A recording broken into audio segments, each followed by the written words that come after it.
ಇನ್ನು ಎರಡು ಹಂತದಲ್ಲಿ ಈ ಸಚಿವ ಸಂಪುಟ ರಚನೆಯಾಗಬಹುದು. ಮೊದಲ ಪಟ್ಟಿಯಲ್ಲಿ ಸೀನಿಯರ್ಗಳಿಗೆ ಅವಕಾಶ ಆದ್ರೆ ಎರಡನೇ ಹಂತದಲ್ಲಿ ಹೊಸ ಮುಖಗಳಿಗೆ ಸಿಗುತ್ತಾ? ನಾನು ಯಾವುದೇ ಸ್ಥಾನಕ್ಕಾಗಿ ಬೇಡಿಕೆ ಇಟ್ಟಿಲ್ಲ ಅಂತಿದ್ದಾರೆ ಮಾಜಿ ಸಚಿವ ಸತೀಶ್ ಜಾರಕಿಹೊಳಿ.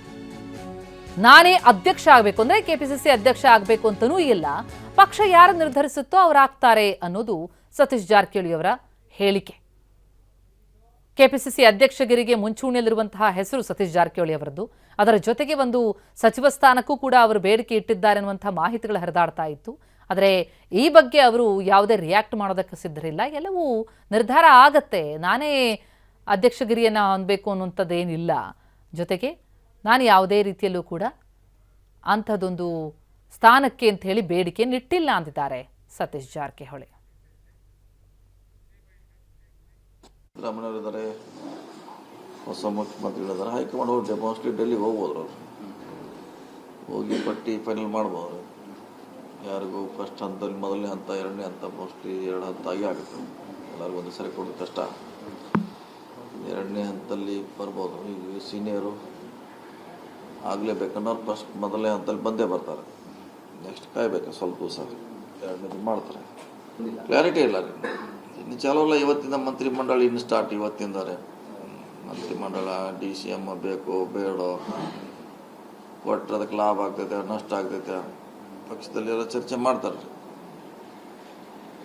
ಹೊಸ ಮುಖ್ಯಮಂತ್ರಿಗಳು ಹಳೆ ಮುಖ್ಯಮಂತ್ರಿಗಳು ಅದ್ರ ಬಗ್ಗೆ ಚರ್ಚೆ ಮಾಡಿ ಅವ್ರು ತಮ್ಮದೇ ಒಪಿನಿಯನ್ ಕೊಡ್ತಾರೆ ಹೈಕಮಾಂಡ್ಗೆ. ಲಾಭ ಆಗೋಂಗಿದ್ರೆ ಮಾಡೋದು ಒಳ್ಳೆಯದು, ನಷ್ಟ ಆಗೋಂಗಿದ್ರೆ ಮಾಡಿ ಏನೋ ಪ್ರಯೋಜನ ಇಲ್ಲ. ನರಿಕೇರಿದ್ರೆ ಇಡೀ ದೇಶದಲ್ಲೇ ಅದು ಇತ್ತು, ಬರೀ ಕರ್ನಾಟಕ ಸೀಮಿತವಾಗಿರಲಿಲ್ಲ. ಕರ್ನಾಟಕದಲ್ಲಿ ಏನೋ ಆಗುತ್ತೆ, ಗೊಂದಲ ಆಗ್ತದೆ. ಸೊ ಭಾಳ ಸ್ಮೂತಾಗಿ ಟ್ರಾನ್ಸ್ಫರ್ ಆಗಿದ್ದರಿಂದ ನಮ್ಮ ಕಾಂಗ್ರೆಸ್ ಪಕ್ಷ ಹೈಕಮಾಂಡ್ ಕೂಡ ಅಷ್ಟೇ ಸಂತೋಷವಾಗಿದ್ದಾರೆ. ಸಿದ್ದರಾಮಯ್ಯವ್ರು ಕೂಡ ಅಷ್ಟೇ ನೀಟಾಗಿ ಅದನ್ನು ಹ್ಯಾಂಡಲ್ ಮಾಡಿದ್ದಾರೆ. ಸೊ ಯಾವುದೇ ಗೊಂದಲ ಇಲ್ಲದೆ ತೆರೆ ಬಿದ್ದಿದೆ. ಸೊ ಇದೊಂದು ಪಕ್ಷದಲ್ಲಿ ಶಿಸ್ತಿದೆ, ಒಂದು ಡಿಸಿಪ್ಲಿನ್ ಇದೆ ಅಂತ ತೋರಿಸುವಂಥ ಪ್ರಯತ್ನ ಆಗಿದೆ. ಯಾರೇ ಆಗ್ಬೋದು, ನಾವು ಆಗ್ಬೇಕಂತ ಎಲ್ಲಿ ಇನ್ನೂ ಏನು ಫಿಕ್ಸ್ ಇರಲಿಲ್ಲ. ಪಕ್ಷದ ಹಿತದೃಷ್ಟಿಯಿಂದ ಯಾರೇ ಆಗ್ಬೋದು, ಇನ್ನು ನಾವೇ ಆಗ್ಬೇಕಂತಿಲ್ಲ, ಅವರೇ ಆಗ್ಬೇಕಂತಿಲ್ಲ.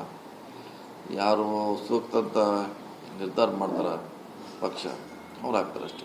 ಈಗೇನು ಈಗ ಅವ್ರು ನಡೆಸಿದ್ದನ್ನ ನಡೆಸ್ಬೇಕಷ್ಟೇ. ಈಗೇನು ಹೊಸದೇನು ಮಾಡಬೇಕಿದೆ? ಈಗ ಆಲ್ರೆಡಿ ಅವ್ರು ನಡೆಸಿದ್ದಾರೆ 3 ವರ್ಷ 5 ವರ್ಷ 8 ವರ್ಷ ನಡೆಸಿದ ಇದೆಲ್ಲ ದಾಖಲೆ ಇದ್ದೇ ಇರ್ತೈತೆ, ಅದರ ಒಂದು ಗೈಡ್ಲೈನ್ಸ್ ಇದ್ದೇ ಇರ್ತೈತೆ.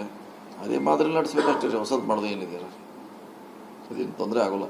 ಇಲ್ಲ ಈಗ ನಡೆಸಿದಲ್ಲ 3 ವರ್ಷ ಸಿದ್ದರಾಮಯ್ಯ ನಡೆಸಿದ್ದನ್ನೇ ಇವರು ನಡೆಸ್ಬೇಕಷ್ಟೇ, ಹೊಸದೇನಿದೆ ಅದರಲ್ಲಿ.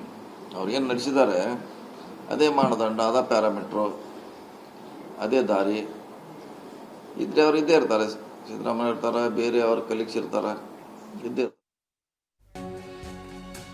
ಇನ್ನು ಸಿದ್ದರಾಮಯ್ಯ ವಿರುದ್ಧ ಶಾಸಕರ ಸಹಿ ಸಂಗ್ರಹ ಆಯಿತು ಅನ್ನುವಂತಹ ಆರೋಪ ಏನಿದೆ, ಆ ಆರೋಪವನ್ನೇ ತಳ್ಳಿ ಹಾಕಿದ್ದಾರೆ ಸತೀಶ್ ಜಾರಕಿಹೊಳಿ. ಸಿದ್ದರಾಮಯ್ಯ ಬೆನ್ನಿಗೆ ನಾನು ನಿಂತಿಲ್ಲ ಅನ್ನೋದಿದೆಯಲ್ಲ, ಅದು ಬೇಸ್ಲೆಸ್. 37 ಜನ ಪ್ರಬಲು ಅಂತಂದ್ರೆ ಯಾರು? ಸಹಿ ಮಾಡಿದವರು ಯಾರು? ಆ ಸಹಿ ಮಾಡಿರುವ ಲೆಟರ್ ಆದ್ರೂ ಇರಬೇಕಲ್ಲ. ಅವ್ನು ಯಾರೋ ಹಾಕಿದ್ರೆ ಅದಕ್ಕೆ ಮಹತ್ವ ಕೊಡಬೇಕಾಗಿಲ್ಲ ಅನ್ನೋದು ಸತೀಶ್ ಜಾರಕಿಹೊಳಿ ಅವರ ಹೇಳಿಕೆ. ಸಹಿ ಸಂಗ್ರಹ ವಿಚಾರಕ್ಕೆ ಸಂಬಂಧಪಟ್ಟಂತೆ ಸತೀಶ್ ಮಾತನಾಡಿದ್ದಾರೆ. ಅದು ಮಾಡ್ತಾರೆ, ಏನು ಮಾಡ್ತಾರೆ, ಯೂಸ್ ಮಾಡೋರು ಏನು ಮಾಡೋರು, ಏನು ಬೇಸ್ಲೆಸ್ ಅದು. ಏನು ಅದರಿದೆ, ಏನು ಸೈನ್ ಮಾಡಿದೆ, ಲೆಟ್ರ್ ಇದೆ ಯಾರ್ದ? ನೀವು ಯಾರೋ XYZ ಎಲ್ಲೋ ಒಂದು ಮೂಲೆಯಲ್ಲಿ ಕೂತು ಹಾಕಿದ ಅವ್ನಿಗೆ ಇಷ್ಟು ಪ್ರಾಮುಖ್ಯತೆ ಕೊಡೋದು ಅವಶ್ಯಕತೆ ಇಲ್ಲ. ಅದು 30 ಹೆಂಗೆ 7 ಹೆಂಗೆ ಹೇಳಿದವನು. ಮತ್ತು ಅವ್ರು ಯಾರು ಅಷ್ಟು ಪ್ರಬಲರಿದ್ದಾರೆ? 37 ಜನ ಯಾರು ಸಹಿ ಮಾಡಿದ್ದಾರೆ? ಸುಮ್ಮನೆ ಅವನು ಹಾಕಿದಾನೆ, ಅದ್ರ ಹಿಂದೆ ಯಾವುದೋ ಒಂದು ಕಾಣದ ಕೈಗಳು ಸ್ವಲ್ಪ ಅದನ್ನು ಪುಷ್ ಮಾಡ್ತಾ ಇದೆ. ನಮ್ಮಲ್ಲಿ ಗೊಂದಲ ಹೊಡಿಸ್ಲಿಕ್ಕೆ ಅದೇ ಗೊಂದಲ ಆಗೋಲ್ಲ. ರಿಯಾಲಿಟಿ ಎಲ್ಲರಿಗೂ ಗೊತ್ತಿದ್ದೇ ಇದೆ. ತೆರೆದ ಪುಸ್ತಕ ಕನ್ನಡಿ ಥರ ಯಾವ ರೀತಿ ಸಿದ್ದರಾಮಯ್ಯವರು ರಾಜೀನಾಮೆ ಕೊಟ್ಟರು, ಕಾರಣಗಳೇನು, ಅದೆಲ್ಲ ಎಲ್ಲರಿಗೂ ಗೊತ್ತಿದ್ದಂಥ ವಿಚಾರ. ಯಾರೋ ಅದು ಮಾಡಿದ್ದಾರೆ, ಒಂದು ವಾರ ಗೊಂದಲ ಆಗುತ್ತೆ, ಮತ್ತೆ ತಿಳಿ ಆಗುತ್ತೆ ಅಷ್ಟೇ. ಅದು ಮಾಡ್ತಾರೆ. ಈ ಬೆಳವಣಿಗೆ ಕುರಿತಂತೆ ಇನ್ನಷ್ಟು ಡೀಟೇಲ್ಸ್ ಕೊಡ್ತಾರೆ ನಮ್ಮ ಪ್ರತಿನಿಧಿ ಪ್ರಸನ್ನ. ಈಗ ಲೈವ್ ನಲ್ಲಿ ಜಾಯ್ನ್ ಆಗ್ತಾ ಇದ್ದಾರೆ. ಪ್ರಸನ್ನ, ಈವರೆಗೂ ಆದಂತಹ ಬೆಳವಣಿಗೆಗಳನ್ನ ನಾವು ಏನು ನೋಡಿದ್ವಿ, ಅದು ಈಗ ಡಿ.ಕೆ. ಶಿವಕುಮಾರ್ ಅವರು ಸಿಎಂ ಆಗಿ ಪದಗ್ರಹಣ ಆಗುವಂಥ ವಿಚಾರ. ಆದರೆ ಮುಂದಿನ ಲೆಕ್ಕಾಚಾರ ಇದೆಯಲ್ಲ, ಈಗ ಎರಡನೇ ಆಟ ಶುರುವಾಗ್ತಾ ಇರುವಂಥದ್ದು. ಅವ್ರ ಸಂಪುಟಕ್ಕೆ ಸೇರ್ಪಡೆಯಾಗೋರು ಯಾರು, ಹಿರಿಯರಿಗೆ ಯಾರಿಗೆ ಅವಕಾಶ, ಹೊಸ ಮುಖಗಳಿಗೆ ಯಾರಿಗೆ ಅವಕಾಶ, ಈ ಲೆಕ್ಕಾಚಾರಕ್ಕೆ ಸಂಬಂಧಪಟ್ಟಂತೆ ಒಂದು ಕಂಪ್ಲೀಟ್ ಒಂದು ಚಿತ್ರಣ ಸಿದ್ಧ ಆಗಬೇಕಾಗತ್ತೆ. 3ನೇ ತಾರೀಕೊಳಗಡೆ ಅಂಥದ್ದು ಯಾವುದಾದ್ರೂ ಒಂದು ಸಿಚುವೇಶನ್ ಸಿದ್ಧ ಆಗತ್ತಾ? DCM ಆಯ್ಕೆಗಳ ವಿಚಾರಕ್ಕೆ ಸಂಬಂಧಪಟ್ಟಂತೆ ಏನಾದರೂ ಒಂದು ಮಾಹಿತಿಗಳು ಲಭ್ಯ ಆಗತ್ತಾ? ಖರ್ಗೆ ಅವ್ರ ಹೇಳಿಕೆ ಕೇಳ್ತಾ ಇದ್ರೆ ಇನ್ನೂ ಅಂತ ಪ್ರಪೋಸಲ್ಲೇ ಇಲ್ಲ ಅಂತಿದ್ದಾರೆ.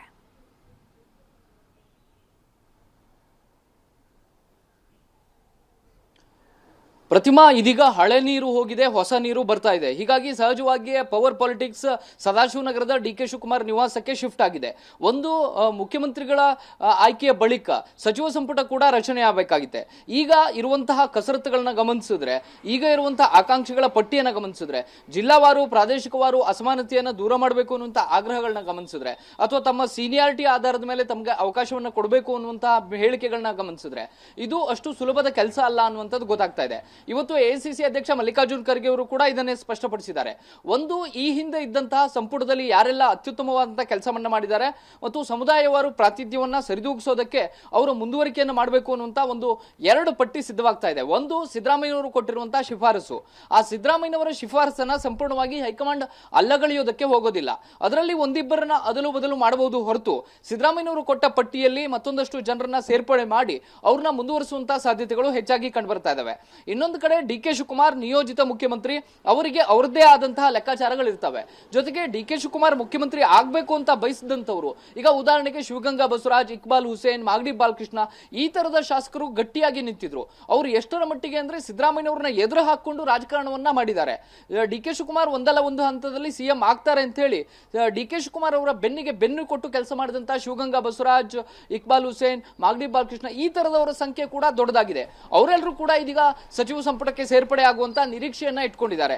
ಈ ಎಲ್ಲ ಕಾರಣಕ್ಕೋಸ್ಕರ ಅದು ಅಷ್ಟು ಸುಲಭದ ಕೆಲಸ ಅಂತ ಸದ್ಯಕ್ಕಂತೂ ಅನಿಸ್ತಿಲ್ಲ. ಹೈಕಮಾಂಡ್ ನ ಮುಂದೆ 3-4 ಪ್ರಪೋಸಲ್ಗಳಿದಾವೆ. DCM ಆಯ್ಕೆ ವಿಚಾರದಲ್ಲಿ ಒಂದು ಅಂತಿಮ ತೀರ್ಮಾನಕ್ಕೆ ಬರಬೇಕಾಗುತ್ತೆ. DCM ಆಯ್ಕೆ ವಿಚಾರದಲ್ಲೂ ಕೂಡ ಇದೀಗ ಸದ್ಯಕ್ಕೆ ಹೈಕಮಾಂಡ್ ಒಂದು ಅಂತಿಮ ತೀರ್ಮಾನಕ್ಕೆ ಬಂದಿಲ್ಲ. ಮಲ್ಲಿಕಾರ್ಜುನ್ ಖರ್ಗೆ ಅವರು ಹೌದು ಆ ತರದ ಪ್ರಪೋಸಲ್ ಇಲ್ಲ ಅನ್ನುವಂಥದ್ದನ್ನ ಮೇಲ್ನೋಟಕ್ಕೆ ಹೇಳಿದ್ರು ಕೂಡ ಒಳಗಿಂದ ಒಳಗೆ ಆ ತರದ ಚರ್ಚೆಗಳು ಜೋರಾಗಿ ನಡೀತಾ ಇದಾವೆ.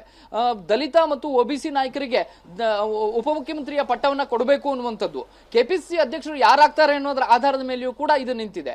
ಎಲ್ಲವನ್ನೂ ಕೂಡ ಕೇವಲ ಡಿ.ಕೆ. ಶಿವಕುಮಾರ್ ಒಕ್ಕಲಿಗ ಸಮುದಾಯದ ನಾಯಕ ಅನ್ನುವಂತಹ ಕಾರಣಕ್ಕೋಸ್ಕರ ಉಳಿದ ಎಲ್ಲ ಅಹಿಂದ ವರ್ಗಕ್ಕೆ ಎಲ್ಲ ಸ್ಥಾನಮಾನಗಳನ್ನು ಕೂಡ ಕೊಟ್ಟು ಅದನ್ನ ಜವಾಬ್ದಾರಿನ ಹೊರಿಸೋದಕ್ಕೆ ಸಾಧ್ಯವಿಲ್ಲ.